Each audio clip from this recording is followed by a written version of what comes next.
Hello everyone, my name is Elspeth. You're watching the Planeswalker Pantheon. Today we are going to be opening up a collector's booster box of Dungeons & Dragons Adventures in the Forgotten Realms, the latest set from Magic the Gathering. Anyways, enough about that. Let's get into this wonderful, wonderful silver box, shall we? We've got 12 packs right here in this really neat all silver packaging.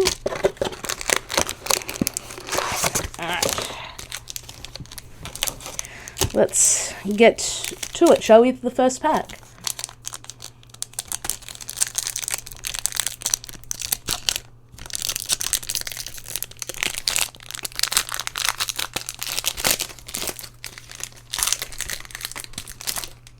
Alright, so we've got some foil commons and uncommons right here. So there's our foil commons, some foil uncommons, we've got a foil land. And our foil rare is fighter class, so for red and a white, you get an enchantment class. When enters the battlefield, search your library for an equipment card, reveal it and put it into your hand, then shuffle. For 1 red and a white, equip abilities you activate cost 2 less to activate. And for 3 red and a white to get to level 3, whenever a creature you control attacks, up to one target creature blocks this combat if able. We also have a Holy Avenger, which is from the Commander deck. So for 2 and a white, you get an artifact equipment. Equipped creature has double strike, and when it deals combat damage, you may put an aura card from your hand onto the battlefield attached to it. And equip it for 2 and a white. And our our extended art is Book of Exalted Deeds. So for triple white, you get a legendary artifact.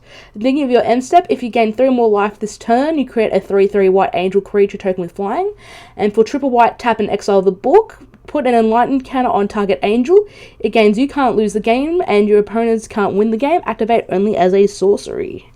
We also have a Mimic as one of our rulebook cards. We also have a Clattering Skeletons as our rulebook card, and we've also got a Cave of the Frost Dragon as one of our other alternate artworks. So it's a land. It comes into play tapped if you control 2 more other lands.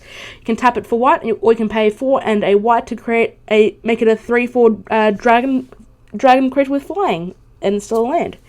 Our foil, it's shame you can't quite see it, but this is actually a foil Baleful Beholder in the rulebook artwork as well. And we've got a foil Delina Wild Mage as well in the rulebook artwork. So for 3 and a red, you get a legendary creature Elf Shaman. It's a 3/2. When it attacks, choose target creature you control and roll a d20. 1 to 14, you create a tapped and attacking token that's a copy of that creature, except it's not a legendary, and it has exile this creature at the end of combat. And for 15 to 20, you create one of those tokens and you roll again. And our foil token is the Tome of Annihilation / the Atropole. Alright, so that's all there. Next up. Yeah, the Book of Exalted Deeds is basically a combo deck right now with Faceless Haven. So you're basically playing a Lever-based white deck, and you're basically trying to stall the game out, use removal, and until you can Book of Exalted Deeds your Haven. So we've got some commons here that are in foil. We've got some uncommons, our land, and our first foil rare is a Gelatinous Cube. So for 2 and 2 black, you get a creature ooze. It's a 4/3. It has engulf, so when it enters the battlefield, exile target non-ooze creature an opponent controls until it leaves the battlefield. And you can dissolve for X and a black to put target creature card with mana value X exiled with Gelatinous Cube into its owner's graveyard. We also have a Maddening Hex from one of the Commander decks. So for 1 and 2 red, you get an enchantment or a curse. Enchant player. When an enchanted player casts a non-creature spell, roll a d6. It deals damage equal to that player equal to the result, then attach the hex to another one of your opponent's chosen at random. We also have a full art, extended art, wizard spellbook. So for 5 and 2 blue, you get an artifact. Tap, exile an instant or sorcery card from a graveyard, roll a d20, activate as a sorcery. 1 to 9, you copy that card, you may cast the copy. 10 to 19, you copy that card, and you may cast the copy by paying 1 rather than its mana cost. And then if you roll the natural 20, you copy each card exiled with the spellbook. You may cast any number of the copies without paying their mana cost. We have a Goblin Javelineer in our rulebook art frame. We have a Gnoll Hunter as well in the rulebook frame. Our rare is the Mind Flayer. So for 3 and 2 blue, you get a creature horror. It's a 3/3 with Dominate Monster. When it enters the battlefield, gain control of target creature for as long as you control the Mind Flayer. We also have a foil Direwolf Prowler there as our rulebook spell. And we've got a foil extended art teleportation circle. So for 3 and a red, you get an enchantment. At the beginning of your end step, exile up to 1 target artifact or creature you control, then return that card to the battlefield under its owner's control. We also have a wolf and an angel token in foil. Alright, next up.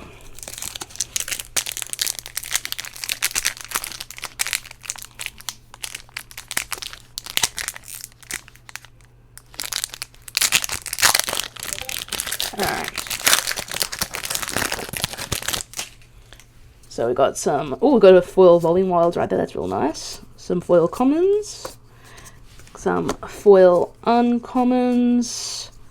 Got a foil mountain. And our foil rare is Ochre Jelly. So for X and a green, you get a creature ooze. This is 0/0 with trample. Enters the battlefield with X +1/+1 counters on it. And when it dies, we add 2 or more +1/+1 counters on it. Create a token that's a copy of it at the beginning of the next end step. The token enters the battlefield with half that many +1/+1 counters on it, rounded down. We've also got a Hellish Rebuke as from one of the commander decks, I believe. We've also, for 2 and a black, you get an instant until end of turn. Permanents your opponent's control game when this permanent deals damage to the player who casts the rebuke. Sacrifices permanent, you lose 2 life. We've also got an extended art Hand of Vecna. So for 3 mana, you get a legendary artifact equipment. At the beginning of combat on your turn, equipped creature or creature you control named Vecna gets +X/+X until end of turn, where X is the number of cards in your hand. You can equip it by paying 1 life for each card in hand, or you can just equip it for 2. We've got a Pixie Guide as one of our rulebook cards, a Boreal Pegasus. We've got a Gelatinous Cube, which we just read before, but we have a rulebook version of it. And our foil rulebook card is a Loathsome Troll.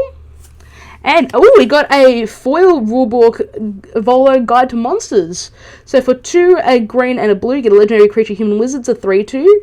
Whenever you cast a creature spell that doesn't share a creature type with a creature you control or a creature card in your graveyard, you copy that spell.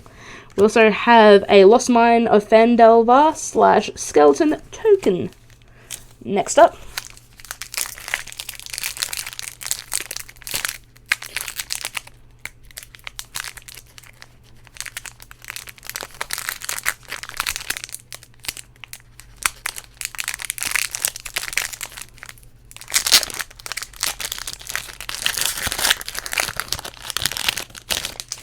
Alright, got some commons here. And some uncommons. A mountain. And our first foil rare is the Vorpal Sword. So for a single black, you get an artifact equipment. Equipped creature gets +2/+0 and has Death Touch. And for 5 and triple black, until end of turn, Vorpal Sword gains. Whenever a equipped creature deals combat damage to a player, that player loses the game, and you can equip it for double black. We've got a full art Valiant Endeavor from the commander deck. So for 4 and 2 white, you get a sorcery. Roll 2d6 and choose 1 result. Destroy each creature with power greater than or equal to that result. Then create a number of 2/2 white knight creature tokens with vigilance equal to the other result. Also got a teleportation circle here as well. Then for our rulebooks cards, we've got a Goblin Javelineer, Faradir Devil's Chosen. Oh, we've got a Dritz de Uin as our rare rulebook card. So for 3, a green and a white, you get a legendary creature Elf Range. It's a 3 through a double strike. When it enters the battlefield, you create Guinevere, a legendary 4/1 green creature token with trample. When a creature dies, if it had power greater than Dritz, put a number of +1/+1 counters on Dritz equal to the difference. We also have a foil owlbear in the rulebooks. Oh, you've got a foil extended art deck of many things. So for 5 mana, you get a legendary artifact. 2 tap, roll a d20, and then subtract the number of cards in your hand. If the result is 0 or less, you discard your hand. If the result is 1 to 9, you return a card at random from your graveyard to your hand. 10 to 19, you draw 2 cards, and then if you roll the natural 20, put a creature card from any graveyard onto the battlefield under your control. When that creature dies, its owner loses the game. And we've got a Dog Illusion. That's really dark for a thing. And we've got a Guinevere token to go with it. Next up.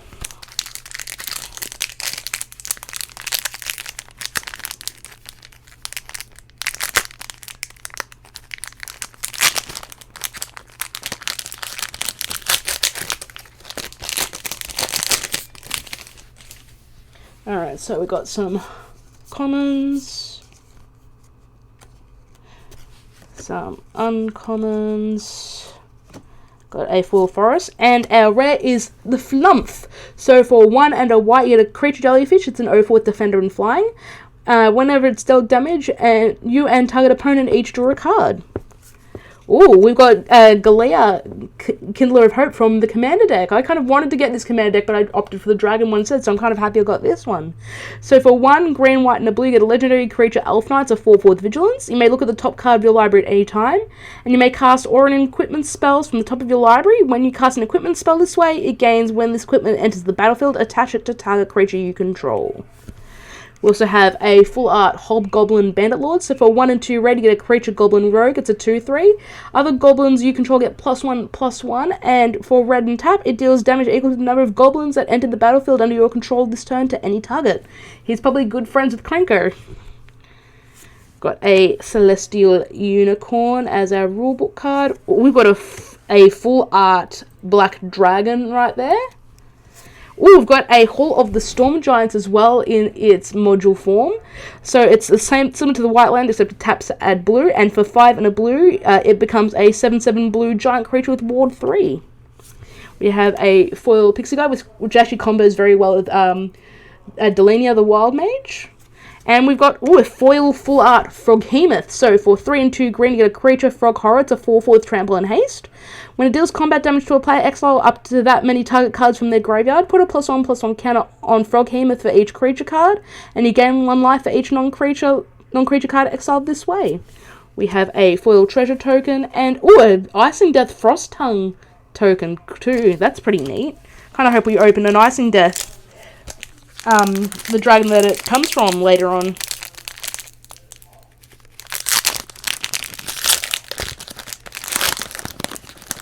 Alright. So we got some more commons here. Some uncommons. Got a forest. And we've got a foil teleportation circle, which we read earlier. We have a Death Tyrant, so for 4 and from the Commander deck, so for 4 and a black, you get a creature Beholder Skeleton. It's a 4/6 with Menace. It has a negative energy cone, so whenever an attacking creature you control or a blocking creature an opponent controls dies, create a 2/2 black zombie creature token. And for 5 and a black, you can return it to the battle from your graveyard to the battlefield tapped. That's real cool. We've got a full art Eye of Vecna, which actually goes well with the hand that we opened earlier. So for 2 mana, you get a legendary artifact. When it enters the battlefield, you draw a card and lose 2 life. At the end of your upkeep, you may pay 2. If you do, you draw a card and lose 2 life. We've got a Bullet in our story rulebook form. We've got a Kaelin, a Reclusive Painter, as our another one of our rulebook cards. And we've got another Delena Wild Mage as well. We won't read it because we've already read it through once. We've also got a foil Owlbear as our rulebook, and we've got a foil full art Instrument of the Bards. So for a single green, you get a legendary artifact. At the beginning of your upkeep, you may put a harmony counter on Instrument of the Bards. For 3 and a green, tap, search your library for a creature card with mana value equal to the number of harmony counters on the instrument. Reveal it and put it into your hand. If that card is legendary, create a treasure token and then shuffle. Got another Dog Illusion with, we got the Zariel Archduke of Aventus token right there. Or the emblem, sorry, I should say. Next up.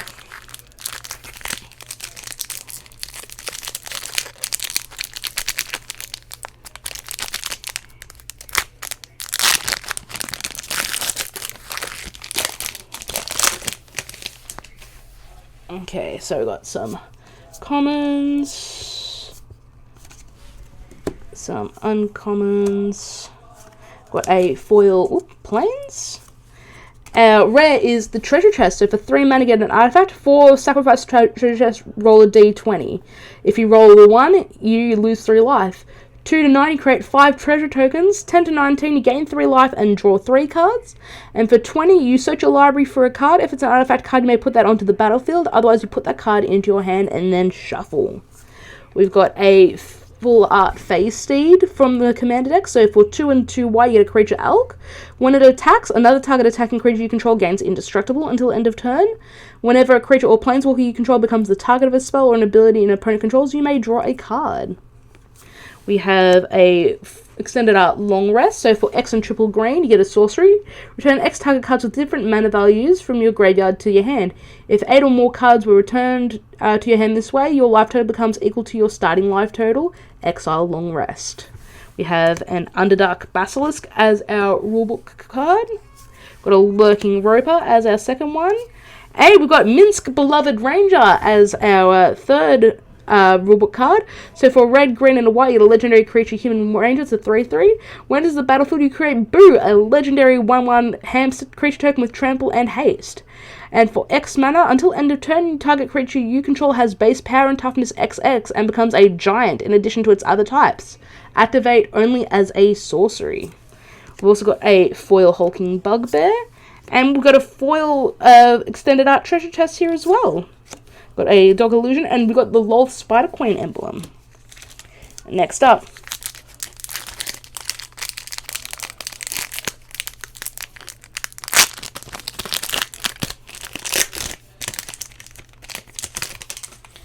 Alright, so got some commons. Got a couple of uncommons. Island. Oh, we've got a foil Tasha's Hideous Laughter here. So for 1 and 2 blue, you get a sorcery. Each opponent exiles cards from the top of their library until that player has exiled cards with total mana value of 20 or more. I've been dabbling around just for fun with a mill deck in standard, and this is a big part of it. Doing this, twice, maybe 3 times, does a lot of damage to your opponent. We have Wolfgar of Icewind Dale, so from the commander deck. So for 3 and red and a green, you get a legendary creature, human barbarian. It's a 4/4. If a creature you control attacking would cause a triggered ability of a permanent you control to trigger, that ability triggers an additional time. So it's basically a Panharmonicon for attack triggers. We have a Froghemoth, which we read earlier. We have a Gnoll Hunter as one of our rulebook cards. Direwolf Prowler as our second one, and we've got Lair of the Hydra as a third rulebook card. It's the green version of this land cycle. You can tap to add green, and for X and a green, it becomes an XX green Hydra creature token. We also have a foil Blink Dog in our rulebook form. And we also have Zorn. So for 2 and a red, you get a creature elemental. It's a 3/2. If you would create 1 or more treasure tokens, instead create those treasure tokens plus an additional treasure token. Got a Dungeon of the Mad Mage in foil with a goblin token. Next up.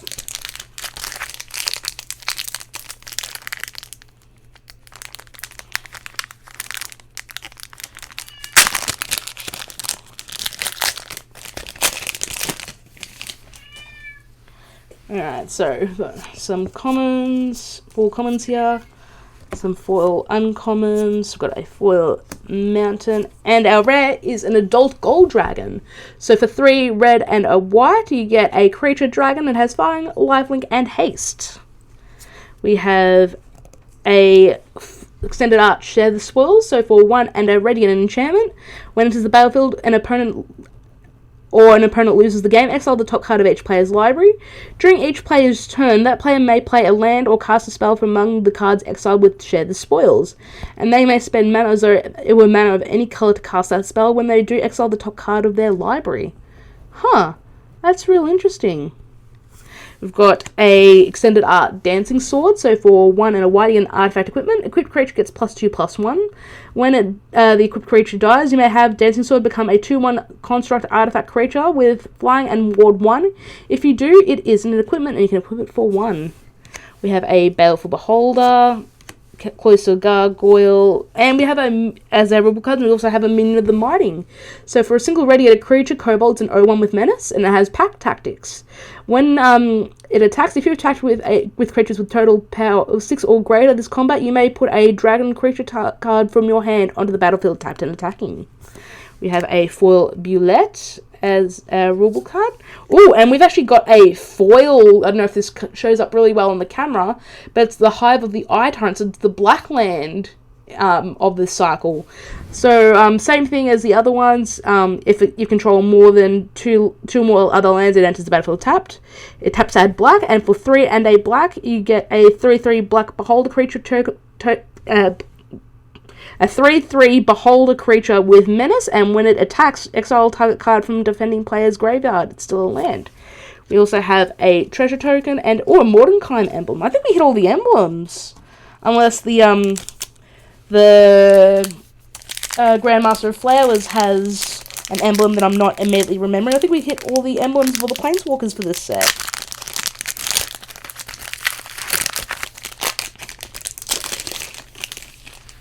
Alright, so we've got some more commons, some uncommons, foil land. Oh, we've got a normal Hall of Storm Giants right there, instead of the cool alternate artwork. We have a Neverwinter Hydra, so for 2x and 2 green, the creature Hydra, it's a 0/0. When it enters the battlefield, you roll XD6. Enters with a number of +1/+1 counters on it equal to the total of those results. It has trample and ward 4. Oh, we also have a extended art Orcas, Prince of Undeath. So for 2, so X2, a black and a red, you get a legendary creature demon. It's a 5/3 with flying and trample. When it enters the battlefield, you choose 1. Each other creature gets -X until end of turn, and you lose X life. Or you can return up to X target creature cards with total mana value X or less from your graveyard to the battlefield. They gain haste until end of turn. We have a Loathsome Troll as our rulebook card. We've got a full art red dragon. We have a Zorn in the rulebook artwork. We have a foil Direwolf Prowler. And we've got a foil full art Triumphant Adventurer. So for white and a black, you get a creature human knights of 1 with Death Touch. As long as it's your turn, it has first strike, and whenever it attacks, you venture into the dungeon. Ooh, we have a spider, I believe, for Lolth with Menace and Reach. And we have an Icing Death as well as our token. Alright, next pack.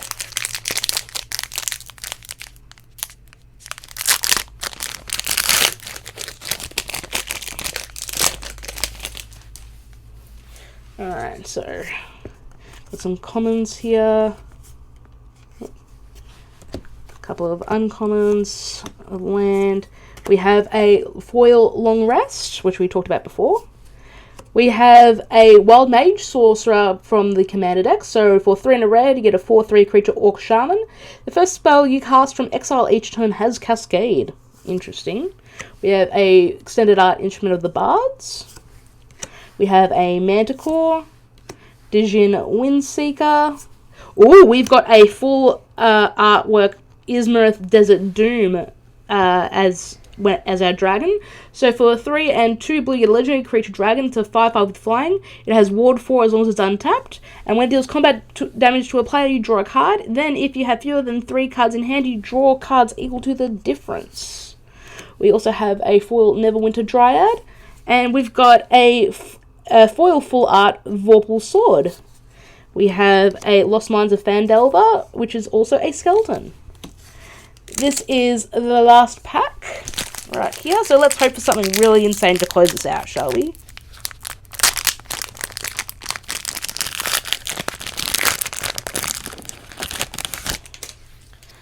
Alright, so some foil commons. I love that they've made Bag of Holding an uncommon for this set, because this is where you'd be more likely to find, Bags of Holding. Island. Oh, we've got a foil Mythic here in Demi-Lich. So for 4 blue, you get a creature skeleton wizard. It's a 4/3. It costs blue less to cast each instant and sorcery spell you cast this turn. When it attacks, exile up to 1 target instant or sorcery card from your graveyard, copy it, and you may cast the copy. You may exile Demi-Lich from your graveyard by exiling 4 instant and or sorcery cards from your graveyard in addition to paying its other costs. We have a Neville Puzzle Ward from the Commander deck. So for 3 and a blue, an enchantment. It has Focus Beam. At the beginning of your upkeep, roll a d4, scry X, where X is the result. Then Perfect Illumination. Whenever you roll a die's highest natural result, you draw a card. We've got a full art Wish. So for 2 and a red, you get a sorcery. You may play a card you own from outside the game this turn. We have a Brunor Battlehammer as one of our rulebook cards. We have Phaedra, Devil's Chosen, as well as one of our rulebook cards. And we have a Treasure Vault as well. So it's an artifact land. You tap to add colors, and then for 2x and tap and sacrifice the vault, you create X treasure tokens. We also have a foil clattering skeletons.